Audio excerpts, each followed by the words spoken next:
Prehistoric Ocean wasn't just dangerous. It was a liquid horror show where nightmare creatures with giant eyes stalked through eternal darkness. And some of these monsters are still alive today, lurking in places we've barely explored. Look, we think the ocean today is scary, which, fair enough, it's got great whites and giant squids and whatever else is down there that we haven't found yet. But prehistoric oceans? Those were on a whole different level of nope.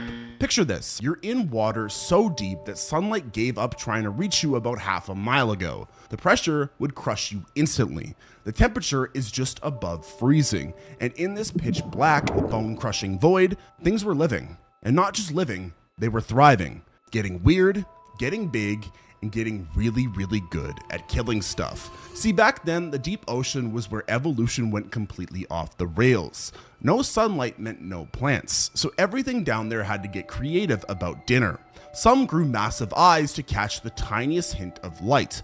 Others just said screw it and went blind altogether. A few decided to even make their own light and wave it around like some kind of underwater serial killer with a flashlight. And the really messed up part? These weren't just random monsters that showed up for a few million years and then died out. In fact, they were already ancient when dinosaurs were still figuring out how to walk upright. And here's what really gets me. We only know about the ones that left fossils. Most deep sea creatures just dissolve when they die. Their shells get eaten by acid and they vanish without a trace. So for every horrifying prehistoric sea monster that we've found, there's probably a dozen worse ones that we'll never even know existed. Like, imagine there are 12 creatures out there even more terrifying than the megalodon. Deep Ocean back then was essentially a horror movie that ran for 500 million years, starring creatures that would make H.P. Lovecraft throw up, giant eyes staring through eternal darkness, teeth that don't fit in mouths, things that haven't changed their murder strategy since before your great times a million grandmother was even a twinkle in some primordial soup. Meet the Ophthalmosaurus. This thing lived 150 million years ago and had eyes the size of dinner plates.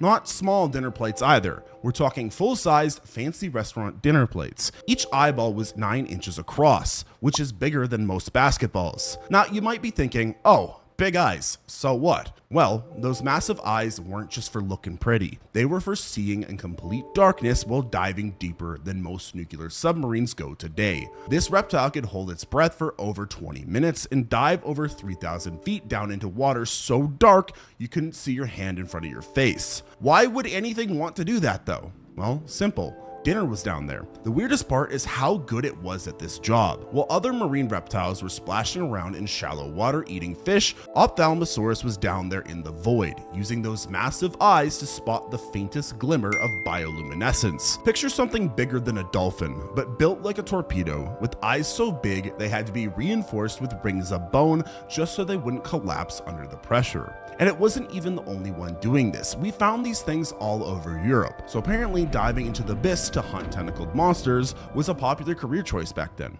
which tells you something about how messed up the Jurassic oceans really were. But what if you didn't even need massive eyes to be a nightmare? Phosphorus was only 12 feet long. In the world of prehistoric sea monsters, that's basically a minnow. But here's the thing about this particular minnow. It had forward-facing eyes. You know what else has forward-facing eyes? Owls, hawks, things that hunt and kill other things for a living. Most reptiles have eyes on the sides of their heads because they spend their time trying not to get eaten. Phosphorus, this guy had both eyes pointing straight ahead, giving it depth perception that would make a sniper jealous. And those eyes were huge. Not Ophthalmosaurus huge, but big enough that they probably took up half its skull. So I just think this little monster was nocturnal. While all the big scary mosasaurs were sleeping off their day of terrorizing everything in sight, Phosphorus was just getting started. It would cruise through the dark waters, using those precision-guided eyes to pick off glowing lanternfish and squid that thought they were safe in the night. The really twisted part is how good it was at this job. We're talking about a reptile that figured out how to be an underwater owl 70 million years before actual owls even existed.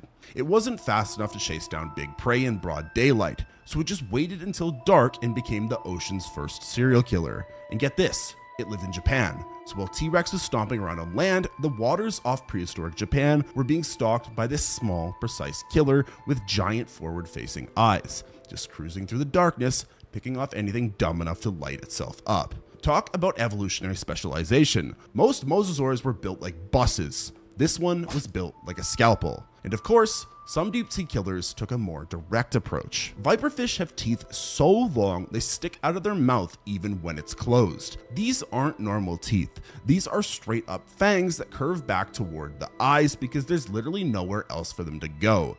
This fish has been perfecting its nightmare look for 15 million years, and honestly, it nailed it on the first try. The teeth are so big that if a human had proportional fangs, they would be dragging on the ground when you walked. But here's where it gets really messed up. Viperfish use these teeth by ramming into their prey at full speed. You'd think hitting something tooth first would mess up your skull pretty bad. Well, Viperfish thought of that too. They evolved a built-in crumple zone. The first bone behind their head is basically a shock absorber that keeps their brain from turning into soup every time they spear something. So this fish just hangs out in the dark, completely motionless, waiting for something to swim by. Then it fires itself forward and impales whatever was unlucky enough to be in the neighborhood. There's no chase scene, there's no fancy hunting strategy, just pure, brutal, lethal efficiency. And the best part, they do this while glowing. Viperfish have lights all along their belly to camouflage themselves from below, and a little fish lure on their back to attract prey from above. So they're basically a floating death trap with a neon sign that says free food here. And they're still doing this today. Right now, somewhere in the deep ocean, a viperfish is hanging perfectly still with its mouth full of fangs, waiting for dinner to come close enough to murder. They've been at it for millions of years, and they're not going to be stopping anytime soon. And they are really scary, but they're not that big compared to the goblin shark, which is also still around today. The goblin shark looks like someone tried to design a shark, but had only ever had a description from someone who'd never seen one. Pink skin, flabby body, and a snout that looks like it belongs on a different animal entirely. But that's not even the scary part. The scary part is what happens when it opens its mouth. The goblin shark can shoot its entire jaw forward about a foot outside its head. Just boom. Suddenly, there's a second mouth where no mouth should be, full of long needle teeth grabbing whatever was unlucky enough to be nearby. This thing has been doing this exact same strategy for 125 million years. We know this because we keep finding fossil goblin sharks that look exactly the same as the ones swimming around today. While everything else was evolving and changing and trying new things, the goblin shark was just sitting there going, nah, I'm good, this is working fine for me. And why would it change? It lives so deep that nothing bothers it. It just floats around in the dark, waiting for something to swim close enough to its face, then it fires that jaw out and drags dinner back into its mouth.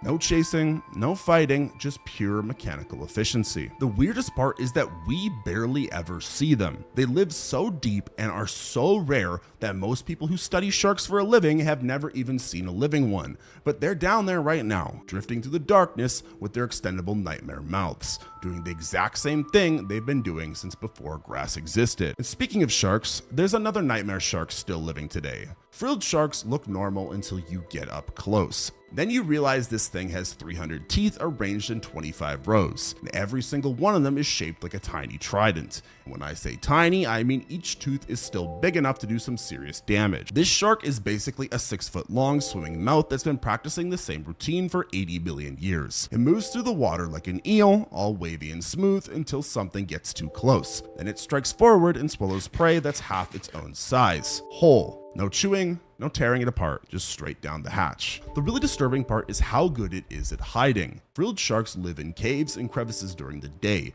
then come out at night to hunt. They're almost never seen at the surface, so for most of human history, we had no idea they existed. We just kept finding their teeth in ancient rock and assuming they were extinct. Then, in the 1800s, some unlucky fishermen pulled one up and everyone realized these things never left. They've been down there this whole time, slithering through underwater caves and swallowing squid whole while the rest of the world moved on without them. And here's what really gets me. They're still doing it. Right now, somewhere in the deep Atlantic, a frilled shark is probably coiled up in some dark crevice, waiting for night so it can go hunt with the same 300-tooth mouth design that worked perfectly fine when dinosaurs were still walking around. This creature was so good at its job that evolution looked at this 80 million years ago and said, yeah, that's terrifying enough, and just kept it the same way. But some deep sea monsters found even stranger solutions in evolution. Female anglerfish carry around their own personal fishing rod with a glowing lure on the end. They sit perfectly still in total darkness, waving this little light around until something swims over to investigate. Then they open their mouth and swallow whatever was dumb enough to fall for the oldest trick in the book. That's not the weird part though. The weird part is what happens when a male anglerfish finds a female. He bites onto her and then never lets go. Ever. In fact, his mouth fuses to her skin, his blood vessels connect to hers, and he basically becomes a permanent sperm-producing tumor on the side of her body. This has been going on for 50 million years, by the way. These things are ancient. That was 50 million years of males biting onto females and becoming living, breathing reproductive organs. The females are totally fine with this arrangement because finding a mate in the endless black void of the deep ocean is basically impossible otherwise, just like my dating life. The male doesn't even have a functioning digestive system once he attaches. He just hangs there, getting all his nutrients from the female's bloodstream, waiting for her to need his services. Some females have multiple males attached at once, which means they're swimming around with several zombie boyfriends grafted to their bodies. Evolution looked at the problem of finding mates in infinite darkness and said, you know what, let's just make all the males into parasites. And it works so well that there are now dozens of different anglerfish species all doing the exact same horrifying thing. The female does all the hunting, all the surviving, all the work, while carrying around what are essentially biological sperm banks that used to be an independent fish. It's the most one-sided relationship in the animal kingdom, and for some reason both parties seem completely happy with it. But anglerfish weren't the first to thrive in At this point, the deep ocean starts to feel less like an ecosystem and more like an evolutionary laboratory that never closed down. Every creature down here solved the exact same problem: eternal darkness, but in completely different ways.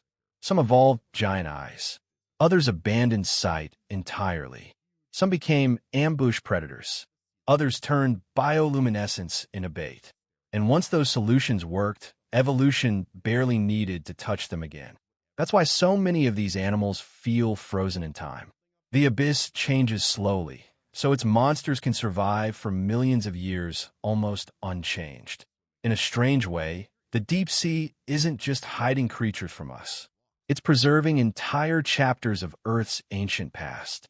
Possible places. To find that creature, we need to go back to the beginning. 430 million years ago, the ocean floor was splitting open and spewing out water so hot it should have killed everything for miles around. Instead, worms moved in and built cities. Now, these weren't normal worms. They were tube worms that figured out how to live next to underwater volcanoes by making friends with bacteria.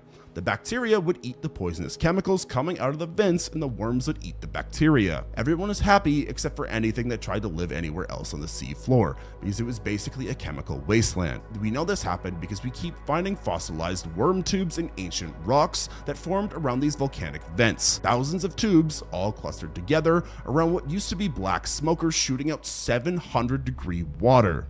The worms had no eyes, no mouths, and no way to catch food on their own. They just sat there in their tubes, letting their bacterial roommates do all the work. In fact, they're doing the exact same setup in the exact same places, with the exact same species of bacteria. 400 million years later, and tube worms are still the only things tough enough to live right next to underwater lava geysers. The really wild part is that these vent sites don't last very long. The volcanoes shut off, the chemistry changes, and the whole community has to pack up and find a new vent somewhere else. But somehow, these worms have been playing this game of volcanic musical chairs for nearly 500 million years. Most creatures spend their time trying to avoid getting cooked alive. Tube worms spent 430 million years perfecting the art of living inside a natural pressure cooker and turning poison into dinner. And speaking of ancient survivors, some fish took hiding to ridiculous extremes. In 1938, a museum curator got a phone call about a weird fish that had been caught off the coast of South Africa. She went to look at it and immediately knew she was staring at something that was supposed to be extinct for 66 million years. The coelacanth had been playing the ultimate game of hide and seek. While everyone else was dealing with asteroid impacts and ice ages and whatever other disasters were happening on the surface, coelacanths just moved into some deep underwater caves and decided to sit this whole modern era thing out. Scientists have been finding coelacanth fossils for decades, going all the way back to fish that lived 360 billion years ago. They figured these things died out with the dinosaurs. Turns out they just got really good at avoiding people. They were hanging out in caves 600 feet down, coming out at night to hunt, and basically living the exact same lifestyle their great times a million grandparents have been living since before trees existed. The fish that got caught in 1938 caused such a big deal that they put out a reward for anyone who could find another one. In fact, it took 14 years to find a second fish that had supposedly been extinct since the Cretaceous period.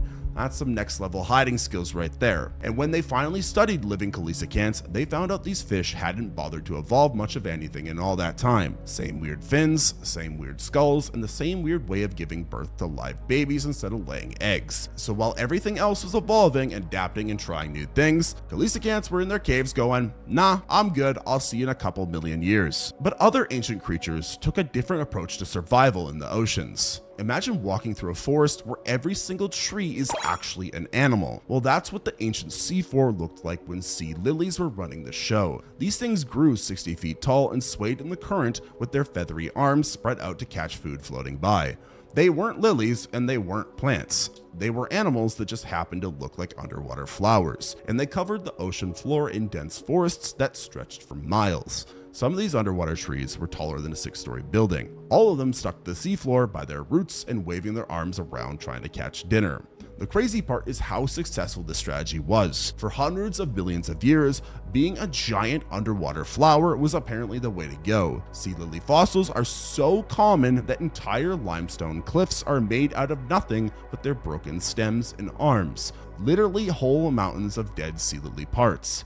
Most of them got wiped out during the big extinction at the end of the Permian period, but a few species said, you know what, we're just gonna move deeper, and they kept doing their thing in the abyss. We didn't even know they were still alive until the 1800s when someone finally dragged one up from the deep ocean. Today, there are still sea lilies down there, doing the exact same thing they've been doing for 300 billion years, standing around on the seafloor, waving their arms in the current, catching whatever floats by.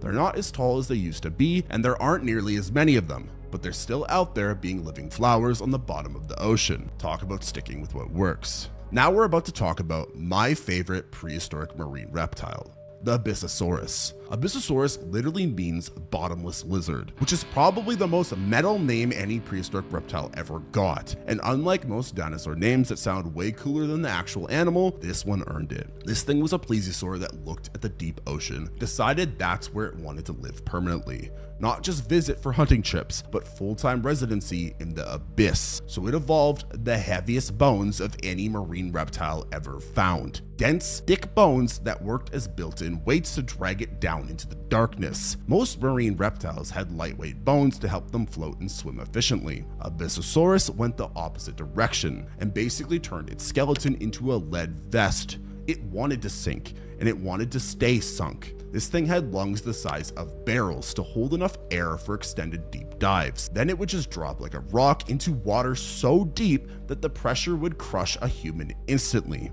Down there in the total darkness, it would cruise just above the seafloor with those massive eyes scanning for anything dumb enough to be wandering around in the void. Small head, long neck, perfect for darting forward and grabbing squid or fish before they knew what hit them. And this wasn't just some weird experiment that lasted a few thousand years. Abyssosaurus was doing this for millions of years in the early Cretaceous. While other plesiosaurs were splashing around in shallow lagoons, this one was hanging out in the deepest, darkest parts of the ocean, living a lifestyle that wouldn't be out of place in a horror movie. The name says it all. Bottomless lizard. It's also got like the coolest name of any dinosaur out there. It's a marine reptile, but it's got the similar naming structure as dinosaurs. It literally went to the bottom and then just said, this is my home. What's incredible here is how many of these animals didn't just survive harsh environments. They specialized so completely that they turned places other creatures avoided into permanent homes. The abyss wasn't a temporary hunting ground for animals like Abyssosaurus or Ophthalmethal. It was their world. Total darkness, freezing temperatures, crushing pressure, conditions that would kill most life instantly, became opportunities instead. And that's one of evolution's strangest patterns. The harsher the environment, the more bizarre and extreme the solutions become. The deep ocean rewards patience, efficiency, and specialization in ways that create creatures so strange they almost feel fictional. Yet every adaptation we've seen here was shaped by the same natural process that shaped all life on Earth, including us. No, but further north, things got even weirder in the oceans. Ophthalmothal lived near the Arctic Circle 145 million years ago, which meant it had to deal with months of total darkness during the polar winter. Most reptiles would have called that a deal breaker. Ophthalmothal saw it as a business opportunity. This plesiosaur had huge eyes that pointed straight up at the ceiling of the ocean. It spent its entire life staring at the surface, waiting for something to swim overhead so it could see the silhouette against whatever tiny bit of light was filtering down. When it found something up there, it would rise up from the bottom like some kind of underwater horror movie monster and grab whatever was unlucky enough to be swimming above it. But here is the really weird part. Scientists have found rocks in this thing's stomach. Not fish bones, not squid beaks, but rocks. The name Ophthalmothal means Eye of the North, which is pretty accurate considering it was basically a swimming eyeball that lived at the North Pole, but long before any of these monsters existed, something made a terrible decision. Trilobites had the best eyes in the ocean for 200 million years. They had compound eyes with perfect crystal lenses that could see better than most creatures alive today.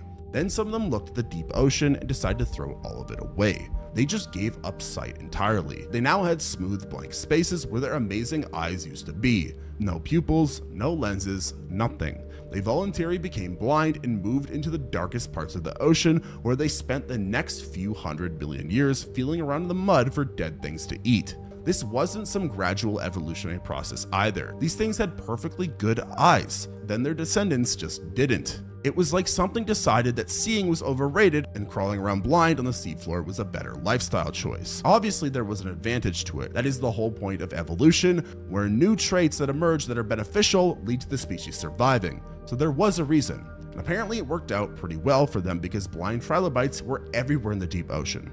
Thousands of them all feeling their way around the darkness with their antennae, bumping into each other, stepping on dead fish, living their best lives without any idea what anything actually looked like. In fact, they survived multiple mass extinctions this way. If you can't see the asteroid coming, there's no point in worrying about it. The last trilobites on Earth were probably the blind deep sea ones, still crawling around in the mud, still feeling for food with their antennae, completely unaware that they were the final members of one of the most successful animal groups in Earth's history. Sometimes ignorance really is bliss. But today's deep ocean has its own version of unstoppable scavengers that look like creepy bugs. Giant isopods are what happens when you take a regular pill bug and feed it nothing but protein powder and steroids for 30 million years. These things are the size of footballs and can go 5 years without eating. 5 years! That is nuts. They also look creepy as hell. There is a giant isopod in captivity that didn't eat for half a decade and then died. Probably just to prove a point to humans that we don't deserve to keep them. They live on the deep ocean floor where food is so scarce that when something finally dies and sinks down to their level, it's like Christmas morning. Hundreds of these massive ocean bugs will detect the smell from miles away and come swarming over to the carcass like the world's most disturbing family reunion. Once they find a dead whale or fish, they'll gorge themselves until they are so stuffed they can barely move. Literally, it is like Christmas dinner. Then they will just sit there for months, maybe years, slowly digesting their meal while waiting for the next thing to die and fall from above. The weirdest part is how good they are at waiting. Most animals would starve to death in a few weeks without food. Giant isopods have turned waiting into an art form.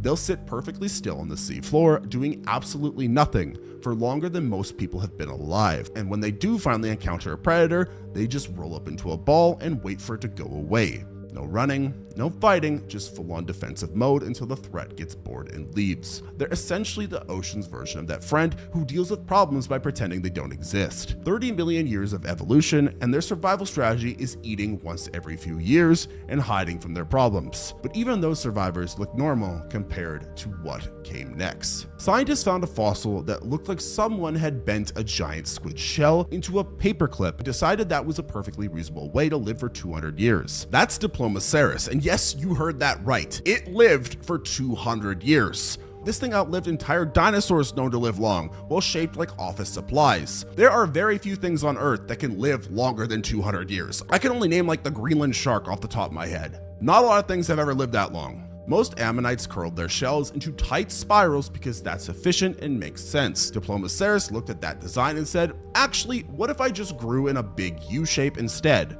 Then it proceeded to float around in the ancient ocean for 2 centuries, looking like a 10-foot tall paperclip with tentacles. The shell shape was so weird that when paleontologists first found these fossils, they thought they were looking at multiple different animals that had somehow gotten stuck together. Nobody could believe that one creature would voluntarily grow itself into that shape and then live with the consequences for 200 years. But apparently the paperclip lifestyle worked out great. Diplomaceras would float vertically in the water with its head hanging down from the bottom of the U, just hovering there and grabbing whatever swam by. And they did this for a very long time. The same individual ammonite floating in the same spot, shaped like a paperclip, for longer than Canada has existed as a country. They counted the growth rings in the shell and found 200 of them, which means this thing was already ancient when it was still alive. Evolution spent millions of years perfecting the spiral shell design, then Diplomaceras showed up and decided to reinvent the wheel as a pretzel. Yet even that weirdness pales next to the ocean's first aliens, Charnia. 565 million years ago, before there were fish, before there were any sharks, before there were basically any animals you would recognize, the deep ocean floor was covered in things that looked like they'd been designed by aliens who had never seen Earth life before. Charnia was a 2-meter tall feather made of living tissue that had no mouth, no stomach, no eyes, and no way to move. It just stood there on the seafloor, swaying in the current, absorbing nutrients directly through its skin from the surrounding water for tens of billions of years. No predators existed yet, so nothing bothered it. No competition for food, so it didn't need to hunt. No reason to evolve quickly, so it stayed exactly the same, doing exactly nothing that for longer than complex life has existed anywhere else. These things covered the ancient seafloor in vast fields, thousands of them, all identical, all motionless, all just standing there absorbing chemicals from seawater while the rest of Earth figured out what evolution was supposed to be doing. They had fractal patterns built into their bodies that repeated at every level of magnification. Perfectly mathematical designs that wouldn't look out of place in a computer program. Except this was 500 million years before computers or math or anything that should have been able to create patterns that precise even existed. When Charnia finally went extinct, it left no descendants. Nothing alive today is even remotely related to it. It was an evolutionary experiment that ran for 30 million years. Then it completely vanished, leaving only fossils to prove it ever existed. The deep ocean's first complex life forms were alien feathered creatures with fractal patterns that fed by standing perfectly still and absorbing nutrients from them. Honestly, there are probably millions more of animal species even weirder we don't even know about. Because that is the scary part about the prehistoric ancient ocean. There are so many species we've found, and yet there are so many we haven't. There are probably monsters that once lived down there that we would think were aliens of how crazy they are. What do you think is still down there today? Let me know down in the comments. If you enjoyed this video, make sure to like this video and subscribe to the channel for more videos just like this. And if you want to watch another video of mine, you should watch the video on the screen now. By the end of this journey, the prehistoric ocean almost stops feeling like part of Earth at all. It feels ancient, unfamiliar, and deeply alien. A world where evolution operated under rules so extreme that it produced creatures that still seem impossible even today. And maybe that's what makes the deep sea so fascinating. It reveals what life becomes when survival is pushed to its absolute limits. Down there, sunlight disappears. Food becomes rare. Pressure becomes crushing. Entire ecosystems survive in darkness, so complete that vision itself can become useless. And yet life didn't just endure those conditions. It exploded into forms more bizarre than almost anything on land. Giant eyes built for detecting the faintest flicker of light. Teeth too large to fit inside mouths. Sharks with detachable jaws. Worms surviving beside underwater volcanic vents. Creatures that transformed mates into permanent biological attachments just to guarantee reproduction in an endless black void. None of these adaptations were designed. They were tested over millions of years by one brutal question. Does it work? That's the deeper story connecting every animal in this video. Evolution is not aiming for perfection. It is aiming for survival. And the deep ocean is one of the few places on Earth where ancient survival strategies can persist almost untouched for unimaginable lengths of time. That's why so many of these creatures feel prehistoric even when they're still alive today. Goblin sharks. frilled sharks, coelacanth, giant isopods. These animals survived asteroid impacts, mass extinctions, shifting continents, and catastrophic climate changes, while entire groups of species vanished forever. Some of them were already ancient before the first dinosaurs evolved. Others represent evolutionary experiments so strange that nothing remotely similar exists anymore.